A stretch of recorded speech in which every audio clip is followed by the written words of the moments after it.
জয় হিন্দ বন্ধু বান্ধৱীসকল, কি খবৰ আপোনালোকৰ? আশা কৰোঁ সকলোৱে ভালে আছে। তো আপোনালোকৰ মাজত বহুতৰে কমেণ্ট আহি আছিলে যে এডমিটৰ ফাইনেল ডেট কেতিয়া মুকলি কৰা হ'ব, আৰু তাৰ লগতে মই ইমান দিন ধৰি কিয় ভিডিঅ' দিয়া নাই।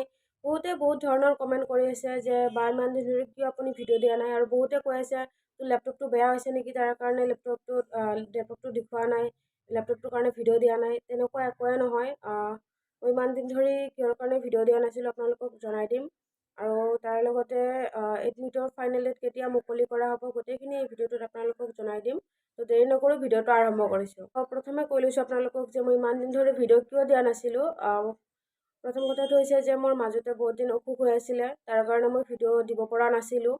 গাটো মোৰ বহুতে বেয়া হৈ আছিলে, আৰু অসুখটো অলপমান ভাল পোৱাৰ পিছতে মাজতে এইকেইদিন ধৰি ডিউটি আছে, ডিউটিৰ মাজত সময় উলিয়াই তেনেকৈ ভিডিঅ' বনাব পৰা নাছিলোঁ। তাৰ কাৰণে মই খুবেই দুখিত। তাৰ কাৰণে মই ভিডিঅ' দিব পৰা নাছিলোঁ এইকেইদিন। আপোনালোকৰ মাজত যিহেতু বহুতৰে কমেণ্ট আহি আছে যে এডমিট কাৰ্ড কেতিয়া মুকলি কৰা হ'ব। তো এডমিট কাৰ্ডৰ ওপৰত আমাৰ CM ছাৰে কি কৈছে আপোনালোকে প্ৰথমতে একবাৰ শুনি লওক, তাৰপিছত মই ভালদৰে আপোনালোকক জনাই দিম। মামা পুলিচৰ এডমিট। মামা পুলিচৰ এডমিট কেতিয়া দিব? মামা আসাম পুলিচৰ এডমিট। মামা আসাম পুলিচৰ জুলাইত কৰিম। জুলাইত হয় নেকি?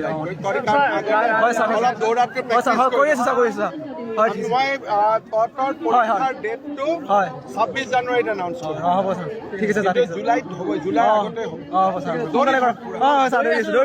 তো আপোনালোকে নিশ্চয় দেখিবই পালে যে আমাৰ CM ছাৰে কি কৈছে, এডমিট কাৰ্ড কেতিয়া মুকলি কৰা হ'ব। তো এডমিট কাৰ্ড খুব সোনকালে মুকলি কৰা হ'ব। হয়তো ইলেকশ্যনৰ আগতেও ইণ্টাৰভিউ হৈ যাব পাৰে, খুব বেছি চান্স আছে। তো আপোনালোকে বাছ নিজৰ সপোনটো পূৰণ কৰিবৰ কাৰণে ভালদৰে প্ৰেক্টিচ কৰি থাকক, প্ৰস্তুতি চলাই থাকক। আৰু এটা কথা, বহুতো ছোৱালীয়ে মোক ইনষ্টাগ্ৰামত মেছেজ কৰি আছিলে যে ৰানিং কৰিব গ'লে বহুত বেয়াকৈ কিবাকিবি কৈ দিয়ে বুলি। বহুতে কিবাকিবি কৈ আছিলে, হাফ পেণ্ট পিন্ধি ৰানিং কৰিব যোৱাৰ হৈ বহুত বেয়াকৈ কৈ দিয়ে, বেয়া লাগে।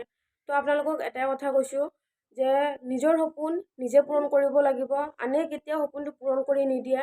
ছোৱালী হৈ যদি এইটো ভাবে যে ছোৱালী বুলি পিছুৱাই থাকিব লাগিব, হাফ পেণ্ট পিন্ধি ৰানিং কৰিব যাব নোৱাৰি, এইবোৰ চিন্তাধাৰা বহুত আগতে গুচি গ'ল। এতিয়া নিজৰ সপোন নিজে পূৰণ কৰক। ফিল্ডত আপুনি গৈছে, কোনে কি কৈছে সেইবোৰ বাদ দিয়ক। ফিল্ডত গৈ আছে, বাছ নিজৰ সপোনটো পূৰণ কৰিব লাগে, তাৰ কাৰণে ৰানিং কৰি থাকক। আনৰ কথা গুৰুত্ব দি একো লাভ নাই।